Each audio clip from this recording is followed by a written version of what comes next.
One Question is designed to give subscribers valuable insights on how executive leaders in college athletics think about key issues on their respective campuses, in their departments, or within their leagues and conferences.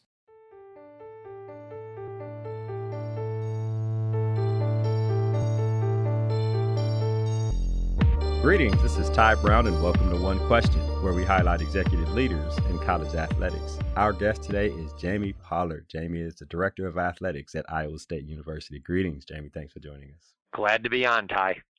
Now, Jamie, you've been in the AD chair. You're this fall, I guess you started your 15th year there at Iowa State University, which is a big thing. Longevity is an excellent thing. And then, of course, 30 years in the industry, right? There's a lot to say for that. It makes you wise, right? I know you want to say that you're old, but I think it makes you wise. I love you saying that I'm wise versus old. I'm hopefully just a little of both. Right. Well, I've known you for at least 10 of those 30 years in the industry. And from what I know about you is everything you do operates at a high level, and people want to be in the environment that you have created and that you maintain. One thing I didn't know that I know now is that you are a national champion long distance runner from Wisconsin, Oshkosh. Look at that. That is excellent news right there. Nobody can ever take that away from you. There's no such thing as a former national champion. You are that national champion from that year at Wisconsin, Oshkosh. So that's an excellent thing. Well, thank you. Thank you. Now, Jamie, the reason why I wanted to have you on is because within the industry, now I'm 40, and young professionals, let's call young professionals everybody younger than I am, right? Many young professionals are unhappy in their current organizations, and they're probably considering changing jobs, whether they've been there for a year or 2 years. Some people change jobs every year because for some reason they are not happy with the job they are doing. My opinion is that there is a lack of leadership development within the mid-level management. There may be some blame put on these young professionals too, in addition to blame put on the organizations. But even before leadership development starts, everything begins with culture and making sure those on your staff understand and buy into the culture of the organization. And I know you've done an excellent job there for the 15 years that you've been there at Iowa State. And I wonder about your processes for ensuring that young new hires and other young professionals embrace the culture of your athletics department. Well, one of the things we've done consistently in the 15 years I've been athletics director is when anybody new starts in the department, whether you're young, old, it doesn't matter. If you're new and you come into this department, you are going to, I call it, you get 15 minutes on the couch with me. And so I have them come in, and part of what that is to try to accomplish three things, all centered around culture. First one is, I always say, you already got the job, so, no need to be nervous, but I want to go off resume because I want to know more about the person. I would want to be able to put a face with the name, but more importantly, I want to know about, who they are, how they got to where they are, try to find out what makes them tick and figure out something that can stick with me besides just their name and their job title. Something that when I'm, walking around the department and I see them, that I can keep things more personal than, just, hi, how are you? Secondly is it gives me the opportunity to share with them a couple of points that are very fundamental that I think are what allow our athletics department to be successful. And I'll go into those in a moment here. And then thirdly is to just send the message from the top of the organization chart that we're here as a resource for questions for, I always tell them, you're probably not coming to me to ask a question about, whatever their field is, specifically, because that's probably too technical for me. But if they want to know something about the industry, something about our department, something about our community, that I really want them to know that I'm here as a resource and that they can walk down the hall. If my door's open, come in, they can text me, they can call me. And I do that because I always say that, people, why I'm in the role I'm in versus the role they are in is I've just been doing it longer. But more importantly is people along the way availed themselves to me, and that's how I learned. And so I want them to know that our organization really welcomes that, and that they should have that opportunity. So by coming at that and those three areas, and we can go more into the second area, which is, what do I think makes this place tick? But I think has really been empowering to them, because, we talk about, in our department, a third of the people have been here longer than me, so longer than 15 years, and there's a third of the people that have been here probably 3 years or less. And both of those populations have the ability to drastically shape the culture here for the positive. The older people have wisdom and experience. The younger people have fresh ideas and, contemporary ideas, and we need to meld those two together, because that's what the middle third ends up being. A combination of all that. And so I always want the new people to really know that, even if it's their first job, that they can add value, because they can add value by keeping our wisdom and experienced people sharp and contemporary. Yeah, that's actually very important. And you say that, and I had David Harris on a little while ago, and I know he worked with you for a while there at Iowa State, and the things he said tie into exactly what you're saying. I mean, that he felt like his input was valued. You identified him as somebody who had some leadership potential, and walked with him through his career, and then sent him off to become an athletics director up there in Northern Iowa. I think that's an excellent thing, and it's proof of exactly what you're saying. I wonder about the first thing you said, they come and spend 15 minutes with you, and it's an open conversation, not about the resume. No need to be nervous. Do they ask a bunch of questions? Do you ask a bunch of questions? If it was me, I would probably be asking you a whole bunch of questions, but I'm sure everybody's not like me and super inquisitive. So tell me about that, how those usually end up. You get a mixed bag, Tai. I always tell them it's not a test. So they're, if they don't have a question, it's okay, but that they're empowered to ask that question some other time. I always say, if I'm walking through the building, the best thing you can do for me is to tug on my arm and say, hey Jamie, what about this, or tell me what you're working on, because I'm not always there to see the head coach or the director of that unit. I'm sometimes just out trying to be a normal person like everybody else, and I think that they really appreciate that, because you're setting, again, the tone and the culture for what I hope they're going to experience in their time with us. And I'm amazed, Tai, the number of people that, again, I say I do that with all new people, whether, and so some of our most experienced people will, that maybe have worked in the industry years, especially coaches, and they'll say, I've never been in the AD's office, or the AD's never ever sat down with me and asked questions about me. And I'm always amazed when I hear stuff like that, because to me that's like elementary, but not everybody approaches leadership the same way. That's true. Is this the graduate assistants too, or this is every full-time person that comes to work? For graduate assistants, it's volunteers. Everybody, huh? Yes, it's important. Two of the things that I talk about when to try to help them understand what our culture is I use two examples, and the first one I talk about is, if we think that first of all, I say facilities and budgets matter. Okay. And, I'd be disingenuous to say they don't. But if we think facilities and budgets are going to be the margin at Iowa State, then we're chasing something that will be very unfulfilling, because there's others, especially in our league, that will print more money and build bigger facilities. So we've got to find something that can be our margin, and I believe it's our people. But what I always tell them is, everybody says that about their people, and so I acknowledge I don't think we have the best people, okay? Because I think there's really good people in this world, and for me to say we have the best people would be very shallow.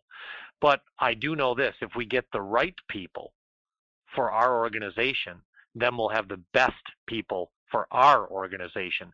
And so then I walk them through what I think is best. And the first thing is, people that succeed here, that have been the most successful, are the people that when they get here, they don't come in and go, oh, wow, I'm at a Big 12 school, I'm in a Power 5 school. The people that are really successful are the ones that are happy that they're at that level, but they have this chip on their shoulder that they want to prove they belong at that level, and that they're willing to kind of climb that mountain and take the risks that are associated with doing something maybe other people were afraid to do or couldn't do. And then secondly, are people that either don't have or know how to pack their ego. And I actually talk about that and say, ego at a place like Iowa State is the biggest stunter of success, because at a place like Iowa State, everybody has got to be pulling for everybody. The football can't be successful without the janitor being really good, without admissions being really good, without compliance being really good. And the quickest way to stunt other people helping you is to try to walk all over them because you're the football coach or you're the basketball coach. And so I empower them by saying, if you run into somebody's ego and somebody's attitude is causing problems for you. Number one, if it happens a couple times, people get out of bed on the wrong side of the bed. I get it. Okay, nobody's perfect. But number two, if it happens frequently, I want you to take notes, because if it happens too much, I want to know about it. Because I know this, if we don't weed out those people that have ego, what'll happen is the good people will leave, not the bad people. Because good people will say, I don't want, I can go do this somewhere else. And so I want them to know ahead of time, number one, don't have ego. But number two is, if you experience it from somebody, you got to talk to people about that, because we'll try to deal with it head on. And then I have this other kind of corny statement that I say, we're not Disney. And I always say, you probably think like, what does he mean by that? And I think of Disney, I think of the people walking around with the little scoopers cleaning everything up, and Disney's got everything in place. It's the perfect world, the magical kingdom, right? And they can do that because they have all the people and all the money. We don't have either, but we have each of us. And we have eyes, ears, noses. And so if it doesn't look right, feel right, smell right, it's probably not right. So you got to tell somebody about it so that we can make sure we correct it, because the person behind you might be the great recruit and their parents, or it might be the sponsor. And how we present ourselves is really important. And so, if we're not picking up trash, or we're not, lights are out, or, there's something not working right, we need to all be empowered to treat it like it's ours, and that we want to make sure somebody knows to correct that. And so they're very fundamental things, Ty, but they're a way just to kind of empower new people to say, you're joining something that's bigger than you, and you got to be part of it. Right. So the people lose the ego, and we're not Disney. Everybody matters here. We all do our job. We all need to make sure this place is successful. Are those the three things that were the step two of your three-part process when you talk to people? Yes, that was a step two. I always give them this example, which you'll find humor. I said, my facilities people laugh at me. They're probably the only AD in the country that will go see the facility people to say the paper towels out in the bathroom, right? And I always say, I go, what did the person before me do? Just wipe their hands on their pants, or, right. Go tell somebody the paper towel's out. It's simple things like that none of us should be above. That's very important. And then the third thing you mentioned was for the people on your staff to be inquisitive, to come ask questions, to actually, by asking those questions, the people who are on the staff are probably learning, right? The 1/3 of people who have been there a while should be learning from the 1/3 of new people, because it keeps everybody sharp. I think that's a big part of what young professionals want, is basically a voice. They want to be heard. They want to know that their feedback is potentially useful and could probably help the organization to be successful. I think that's an excellent thing that you have going on there, Jamie. Can you tell me about when you talk about leadership development, right? It sounds like the environment is organic, but I imagine there's some intent and some deliberate leadership development when you talk about young professionals and people who have been on the staff for a while. So a couple things. One thing that we talk about with our staff is to think of yourself as your own business, that you're a sole proprietor. And when you're a sole proprietor and you're starting a business, you don't draw a salary, you invest in yourself. And so what I try to challenge our young people to do is invest in yourself.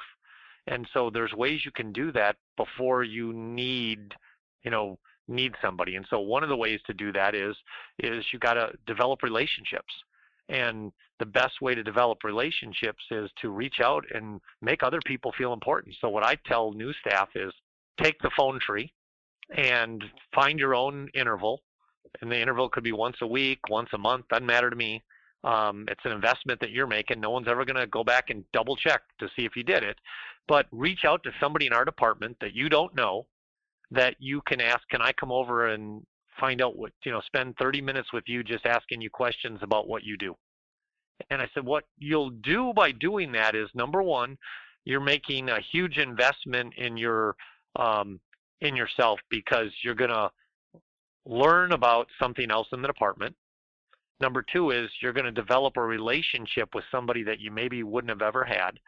And oftentimes, you hear the old thing is, get to know somebody before that person can do something for you. A lot of times where people try to get to know people that they think can help them, right? Well, what about getting to know somebody that at this point you don't think can really help you? They can help you by, you're going to learn something about them. But what I'm referring to is, you never know where somebody else is going to end up.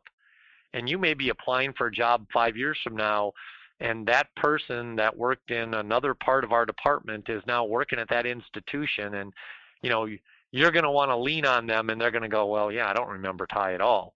Well, you know what I remember about Tai? When he first started, he came and asked me what I do in compliance or what I do in event management. And then the other part of it is, it totally helps our culture, because every one of us wants to feel important. And there's nothing more important than when somebody wants to know about what you do. And so you can make somebody feel really good by a new person saying, I want to go learn about what the assistant marketing person does. And what that does is it further reinforces that we got a really good culture here, because that assistant marketing person now maybe in year 3 or 4, and they're going to feel really good about themselves. So I try to get them to think about that leadership development process as something that's not static.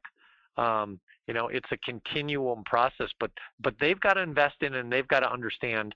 And then, like the other thing I always say is, your price for meeting with me, the cost, your fee for meeting with me is when people want to meet with you, whether they're students, somebody else that's trying to learn from our department, is you make time for them.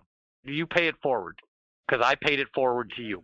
This is an excellent thing, Jamie, because many athletics departments, I don't know a percentage, I don't know if it's most, I don't know anything, but people are so busy doing their job, so busy making sure they execute what they have to execute at a high level, that the communication and the collaboration and the people part of it is pushed to the side, and everybody just wants to do their job at a high level. I think it's excellent that you can have an organization that executes at a high level, but still emphasizes the importance of understanding the people you work with. That is a major benefit to working with you here at Iowa State. Well, the other second piece to the answer to that leadership development process is, so when I first started, you try to follow the blueprint of other people, and you have these meetings, and what, I'm not a big meeting person, so I detest meetings just to meet. What we started doing, and started it probably 4 or 5 years ago, and they've been so well received, is instead of, I have my weekly time that I'm with my senior staff, and there's certain things with your direct reports you just have to do, but I'm talking about where you do, coaches meetings and department head meetings, and, are you doing that every month? And, just you're spending so much time just trying to figure out what you're going to meet about, that no one's being productive. So what we went to is, when they're periodic, they're I call them brown bag lunches, and they usually are, the frequency of them are based on whatever's kind of happening. It's when I know I've got stuff that has happened in our department that I have experienced, whether it's at the Big 12 or national meetings, or with just what's going on here at Iowa State, that anybody in the department can come, and it's in one of our conference rooms, and it's just, bring your lunch, and I call it the Athletic Director Unplugged. And I may have 4 or 5 topics that I'm going to walk them through, but I'm going to give them the opportunity to know what I was thinking and why I thought what I did as we work through a particular situation. And there's, not behind a podium. I stand right in front of them. And a lot of times now we get 40, 50 people there. There's people sitting on the floor. Like I always say, it's like kindergarten, because we got too many people in the room and they're sitting down on the floor. But it's their chance to just, to ask me, like, well, why did you think to do that? Or, why are we doing this? And we have found that I get the feedback from our staff that they've said those are the most beneficial things we've ever done in this department. Right. Right. That's excellent. Now, this is good or bad, right? Something, do you had to make a decision that affected a bunch of people? You had to make a great decision, or something bad happened. You come in and talk, hey, here's my thinking. Yep. Oh, wow. Yeah, that's interesting. I mean, I had one earlier this summer where I actually called the meeting because we've now refined it some, but it's the refinement that I'm using as on my stump speech around our donors is we're not our father's athletics department. Remember the old Oldsmobile ads? We're not our father's Oldsmobile, right?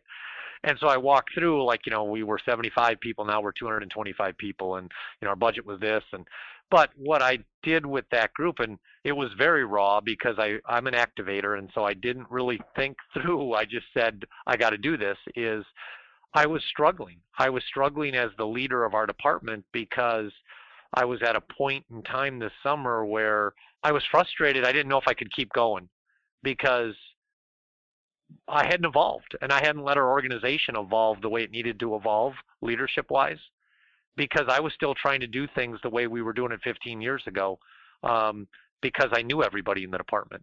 And now with 225 people, it's just harder to know everybody's names, and it's harder to be everything to everybody. And I was really struggling with that. And so I kind of had, for lack of better terms, kind of a breakdown moment in front of them where they really got to see who I was. And what came out of that was,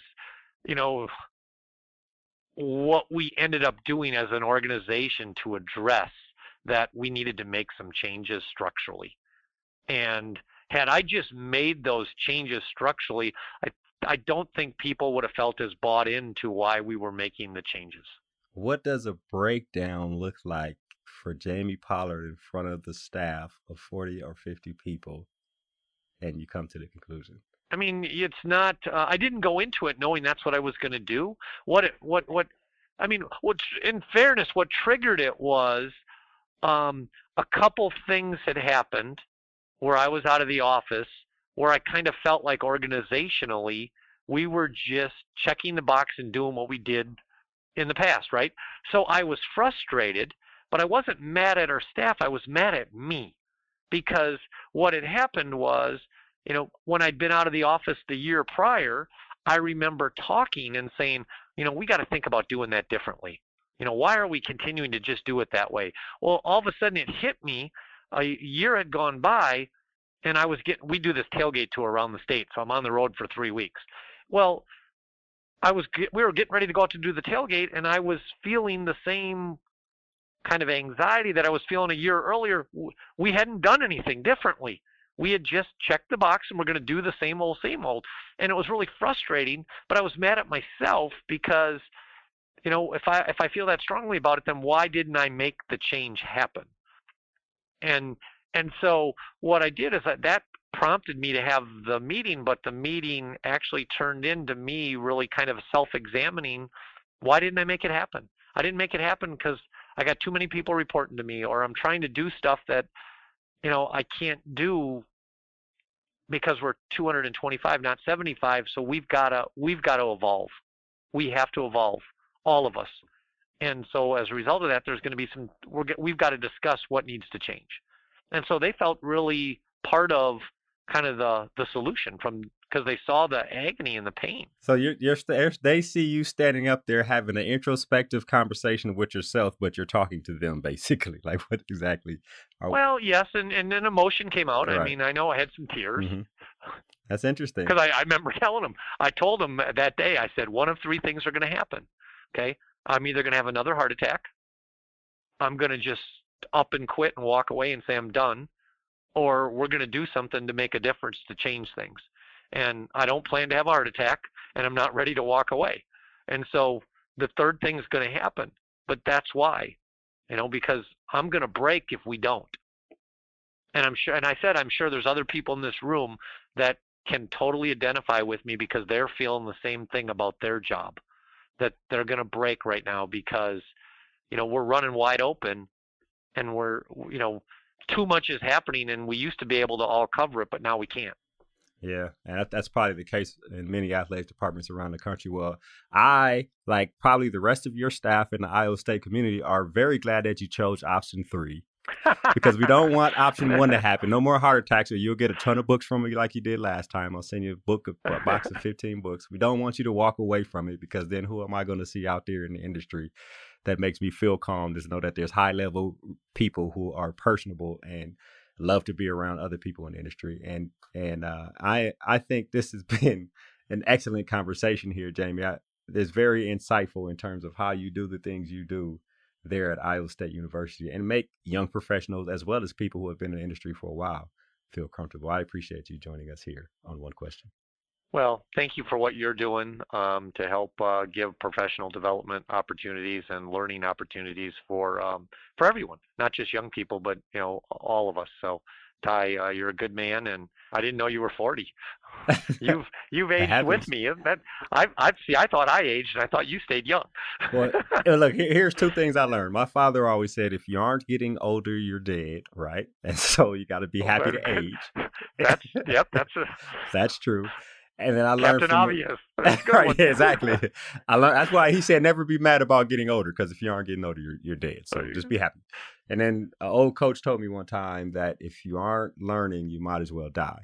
So I said those are morbid statements, but you know what? I will very happily celebrate both of them. Celebrate getting older and celebrate learning. So I am happy to be right here with you. Thank you very much, Jamie. Well, thank you, Tai. Have a great rest of the day. That was Jamie Pollard. He's the Director of Athletics at Iowa State University. And of course, this is Tai Brown with One Question. And keep in mind, the role of a leader is to create and maintain an environment that people want to be a part of. And as always, be better tomorrow than you are today.